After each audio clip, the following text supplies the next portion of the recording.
Last few வீடியோஸில் நம்ம free mentorship அப்படின்றது கண்டக்ட் பண்ணுறோம் அப்படின்றத சொல்லியிருந்தோம்.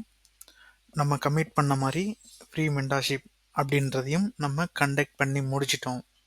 இந்த மென்டார்ஷிப்பில் நம்மளுக்கு என்னென்னலாம் கொடுத்தோம் அப்படின்னு சொல்லி பார்த்தீங்கன்னா, ஒரு பேசிக்ஸ்லேருந்து பேசிக்ஸ்னால் ரொம்ப பேசிக்ஸ் இல்லை, ஒரு மாரட்டான பேசிக்ஸ்லேருந்து ஒரு ட்ரேட் வந்து நீங்கள் எப்படி பண்ணுறது அப்படின்ற ட்ரேட் பிளான் வரைக்குமே இந்த மென்டார்ஷிப்பில் வந்து நாங்கள் கண்டக்ட் பண்ணோம். அவங்களோட ஃபீட்பேக்குமே ரொம்பவே நல்லா இருந்துச்சு. உங்களுக்கு ஃபர்தராக வந்து மென்டார்ஷிப் வேணும் அப்படின்னா கீழே கமெண்ட் செக்ஷனில் கமெண்ட் பண்ணுங்கள். இந்த மென்டார்ஷிப் வந்து முழுக்க முழுக்க வந்து பார்த்திங்கன்னா ஒரு எஜுகேஷ்னல் பர்பஸ்க்காக அந்த மாதிரி தான் நாங்கள் கொண்டு போயிருந்தோம். அதாவது நிறையா ட்ரேடர்ஸ் வந்து ஸ்ட்ரகிள் ஃபேஸ் பண்ணுறாங்க. பட் ஒரு சின்ன சின்ன விஷயங்கள் மட்டும் அவங்க இம்ப்ரூவ் பண்ணாங்க அப்படின்னா அந்த ஸ்ட்ரகிள்லேருந்து அவங்க வெளியில் வரலாம் அப்படின்றது.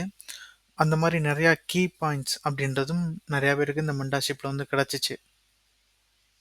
இந்த மென்டார்ஷிப் வந்து அட்டன்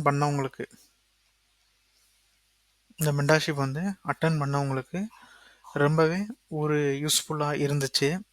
அதே மாதிரி நிறையா பீப்புள் வந்து மென்டார்ஷிப் வேணும் அப்படின்னு சொல்லி ரிஜிஸ்ட்ரேஷன் பண்ணியிருந்தாங்க.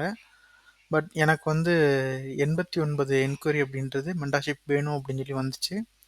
பட் ரியல் டைமில் அட்டன் பண்ணது வந்து பார்த்திங்கன்னா வெறும் 15 பீப்புள் மட்டும்தான் அட்டன் பண்ணியிருக்காங்க. இனிமேல் ஃபர்தர் டேஸில் உங்களுக்கு யாரால் அட்டன் பண்ண முடியும், நீங்கள் ரியல் ட்ரேட்ஸ் பண்ணிக்கிட்டு இருக்கீங்க, உங்களுக்கு ரியலாகவே இந்த நீடட் இருக்குது அப்படின்றவங்க மட்டும் ஃபர்தராக வந்து மென்டார்ஷிப் அட்டன் பண்ணீங்க அப்படின்னா அவங்களுக்கும் யூஸ்ஃபுல்லாக இருக்கும். தேங்க்யூ.